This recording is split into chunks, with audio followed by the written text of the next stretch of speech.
He was more than my business partner. I trusted him like a father. But in the end, he didn't just steal the career I'd spent years building, he handed it to his mistress on a silver platter and left me with absolutely nothing. But they underestimated one thing: how badly I wanted revenge. Have you ever felt that crushing, suffocating weight of being completely, totally screwed over? That feeling when the person you take a bullet for is the one holding the gun? That was my reality. This isn't just a story about betrayal. It's the story of how I took back every single thing they stole from me. And then some. It all started out so well. His name was Mark. When I met him, he was in his early 50s, a real estate old-timer. He had that classic old-school charm that could probably sell a condemned shack to a billionaire. He knew everyone, and everyone knew him, a real handshake and a smile kind of guy. I was in my late 20s, hungry, and knew everything about digital marketing, social media, and the data analytics that Mark S. generation thought was something from a sci-fi movie. I started as a freelancer, just hired to drag his respectable but kind of dusty brokerage into the 21st century. And I delivered. I built him a slick new website. I launched targeted ad campaigns that pulled in leads he never would have reached.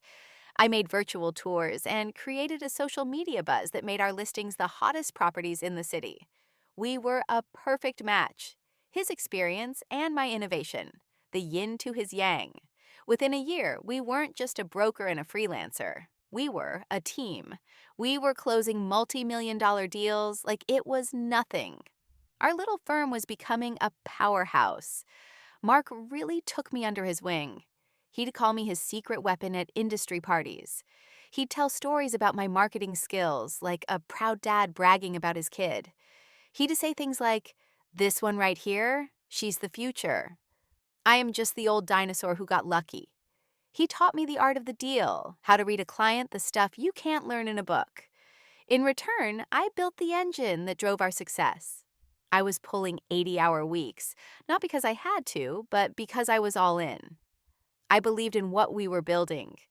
Our work life started blending into our personal lives. He and his wife, Susan, would have me over for dinner. I'd house sit when they went on vacation. When my car died, he tossed me the keys to his spare without a second thought. He was the mentor I'd always wanted, the father figure I never really had. And the promises were intoxicating.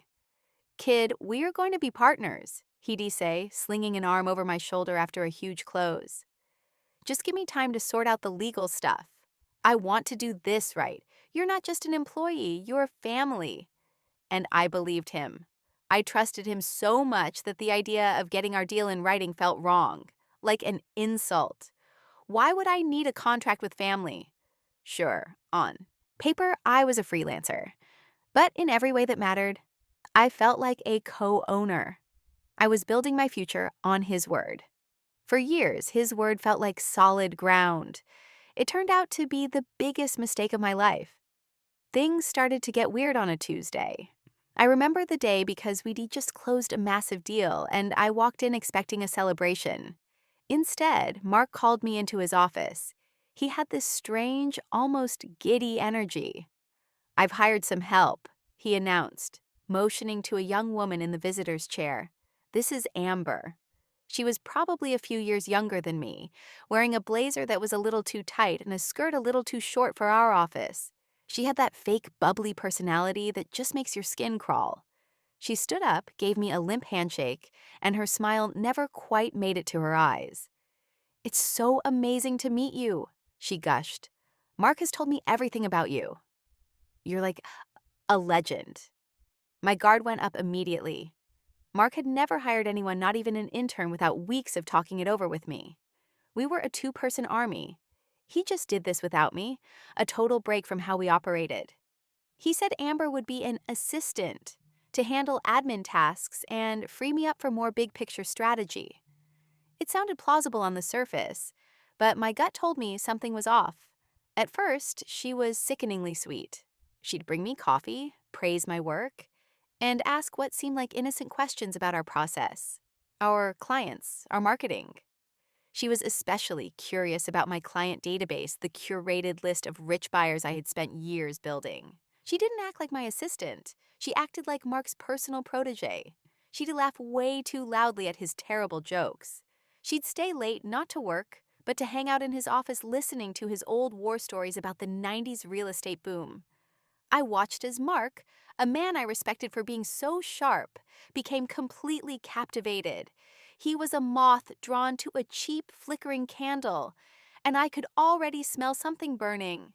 It went downhill slowly at first, like small tremors before an earthquake. It started with Mark-esque behavior. The professional line we'd always had began to blur, and then it just vanished.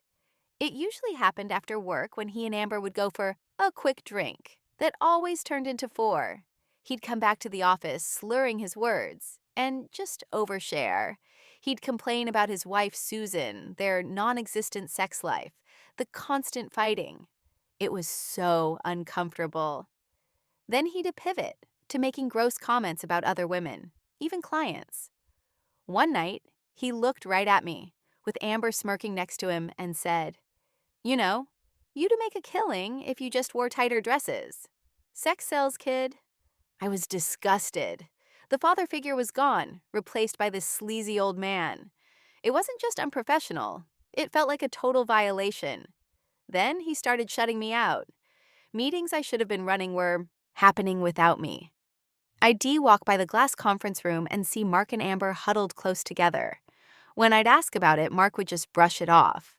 "Oh, just some admin stuff. Not worth your time." But I knew that was a lie. They were strategy sessions about the very clients I brought in. Then my access to our shared folders started getting revoked. "It must be glitching," Mark would say with a shrug, refusing to look me in the eye. It was textbook gaslighting. Amber's games got more obvious. She was an expert at planting seeds of doubt. I'd overhear her talking to Mark with a concerned look on her face, saying things like, "I'm a little worried about her. She seems so stressed. Did she forget to call the Kensington client back?" She'd also subtly take credit for my work. I spent a whole week on a complex marketing proposal for a huge commercial developer. On presentation day, Amber reformatted the slides, changing nothing but adding her name to the footer next to mine. In the meeting, she presented my key insights as if she'd come up with them. Mark just beamed at her, so proud. When I tried to gently correct her, he shot me a look that screamed, "Don't make this difficult." Then he started messing with my money. My freelance invoices, which he'd always paid in 24 hours, started being delayed. First a week, then two. "Just some cash flow problems, kid. The market-esque tight," he'd say, looking all flustered. But that didn't add up. Our business was making more money than ever. And while he was crying poor to me, I saw a receipt on his desk for a $1,000 handbag. It was a gift for Amber.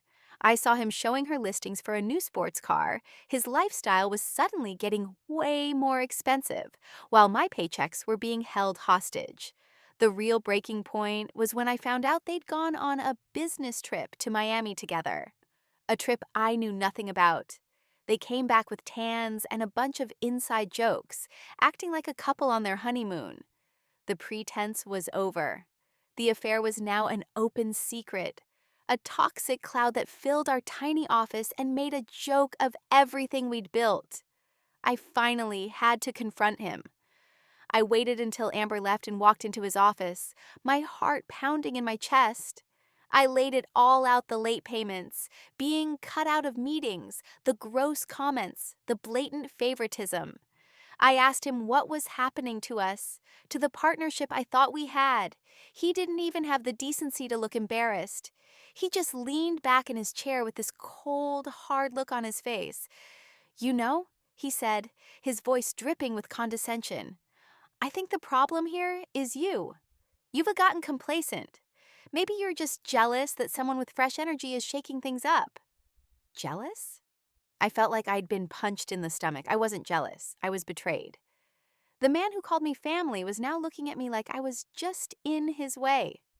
I walked out of his office that night with a chilling certainty that it was over. I just had no idea how badly he was about to burn everything to the ground. The end was fast and brutal. It was a Monday morning, 2 weeks after our fight.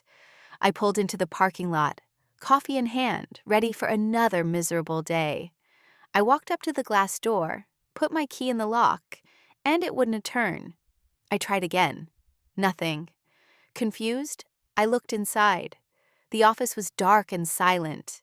My desk, usually a controlled mess of files and notes, was completely bare. My computer, my notebooks, my pictures gone. A cold dread washed over me. I pulled out my phone to call Mark, but a notification popped up. An email from him. The subject line was ice cold. Termination of contract. My hands were shaking as I opened it. It wasn't a personal note. It was a formal 3-paragraph letter that a lawyer had clearly written. It said that due to a significant corporate restructuring, my freelance services were no longer needed, effective immediately. It said my personal things had been boxed up and were waiting at a storage facility. An address was listed below. That was it. Years of work, loyalty, and trust gone. Erased in a sterile email. I tried calling him. Straight to voicemail, I sent frantic texts. No reply, just that green delivered stamp mocking me. I just sat in my car in that empty parking lot for what felt like hours, spinning through shock, disbelief, and this deep, bottomless feeling of loss. He didn't just fire me. He ghosted me. He locked me out and literally erased me from the business I poured my soul into. The full picture of what he'd done came into focus a week later. I was scrolling through an industry news site looking for jobs when a headline made my blood run cold.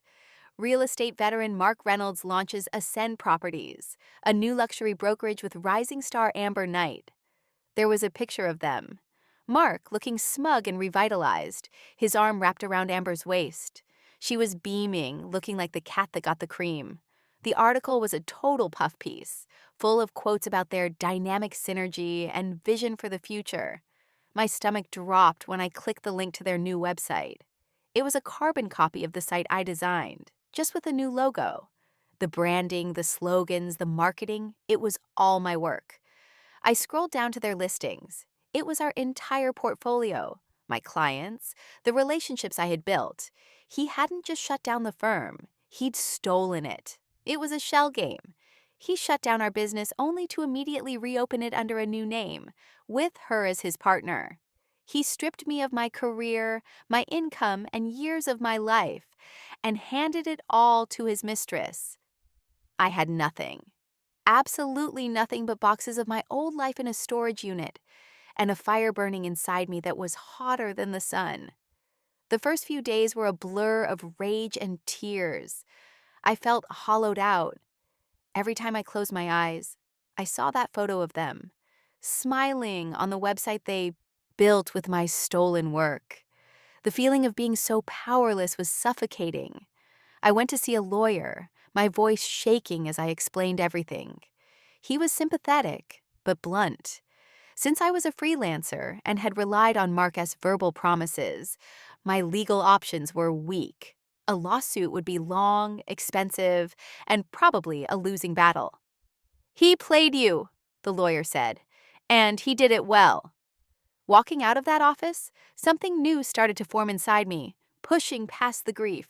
It was cold, clear, pure fury. He thought he'd won. He thought I was some naive girl he could just throw away. He thought he left me with nothing, but he was wrong. He'd left me with a purpose. I wasn't going to be the victim in this story. That night, something shifted. The tears stopped. I went to that storage unit and got my boxes. But I didn't see them as a symbol of my loss anymore. I saw them for what they were, an arsenal.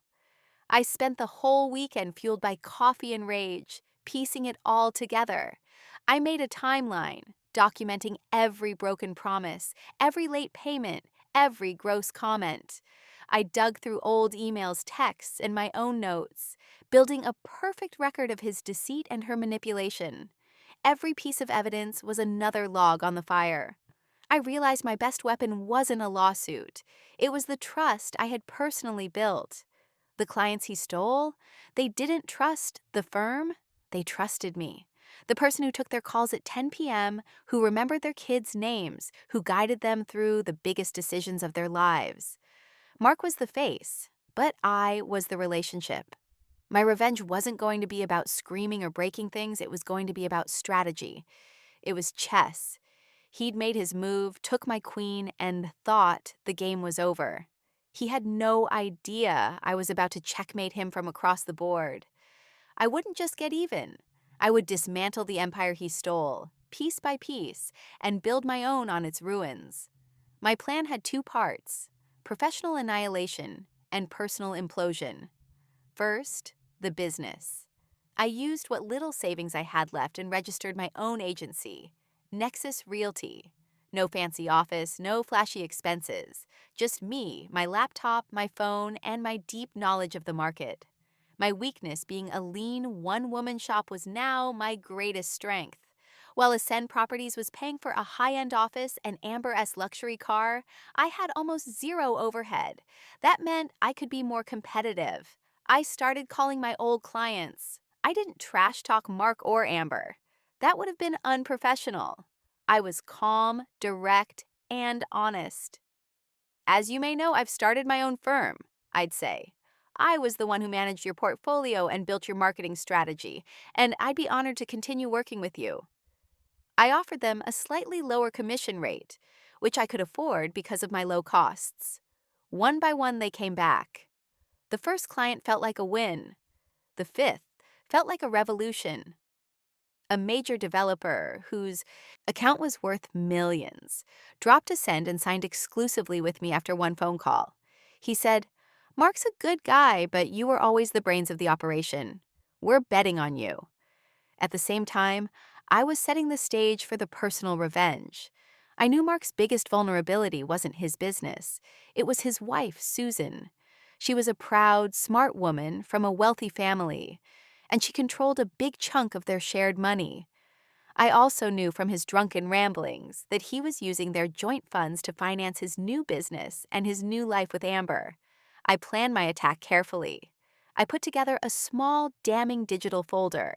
In it were a few key items: screenshots of texts where Mark talked about buying Amber expensive gifts, a copy of that handbag receipt I saw, and the knockout punch, a detailed record of money transfers from his and Susan S. joint account to a holding company I found. The company's name? AK Holdings. Amber Knight. He wasn't just cheating on his wife. He was embezzling from his own family to do it. I didn't send it to Susan. That's too obvious. I used an anonymous encrypted email service and sent it to her personal accountant. The message was simple. As a concerned party, I felt you should be aware of these irregularities in your client's financials. I suggest you look into AK Holdings. I knew the accountant, a total pro, had a legal duty to investigate. The fallout was spectacular. Within a week, Mark's world fell apart. The stream of clients leaving him turned into a flood. His revenue dried up, but his high expenses didn't. He was hemorrhaging money. He started calling me, his voice a mix of rage and desperation. I let every single call go to voicemail. Ignoring him felt more powerful than anything I could have possibly said. Then, the personal bomb went off. The accountant showed Susan the evidence. She didn't just get mad, she got strategic. She filed for divorce immediately, and her lawyers used the proof of his financial cheating to freeze all their joint assets. That cut off the money supply to Ascend Properties. Mark was finished. And Amber, the one who was so drawn to his power and money? She had no interest in sticking around for the messy, bankrupt downfall. The second the money was gone, so was she. She left him high and dry, probably already on the hunt for her next rich guy. The last I heard, Mark lost everything. His business is dead, his wife divorced him and took most of the money, and his reputation is destroyed. He had to sell the family home to cover his debts, and is now living in some small rented apartment. He's a ghost, a cautionary tale people whisper about at industry parties. And me, my agency, Nexus Realty, is thriving. I rebuilt my career, not on a stolen foundation, but on my own terms, with integrity. The victory wasn't just watching him fail, but in my own success. I became everything he told me I couldn't be without him. I took the pain he caused and forged it into a weapon not for destruction, but for creation. I built my own damn castle. They say living well is the best revenge. And I guess that is true. But I've got to admit, watching the empire he stole from me crumble into dust was a pretty sweet bonus. I learned a brutal lesson about trust. But I also learned that my own strength and my own talent are two things nobody can ever take from me. He tried to erase me, but instead, he forced me to become more powerful than I ever imagined. So I have to ask you, what would you have done? Would you have walked away, or would you have fought back? Let me know your thoughts in the comments below. I read every single one. And if you enjoyed this story and you want to hear more tales of betrayal and ultimate revenge, make sure you hit that like button, subscribe, and ring the notification bell so you never miss an update. Thanks for watching.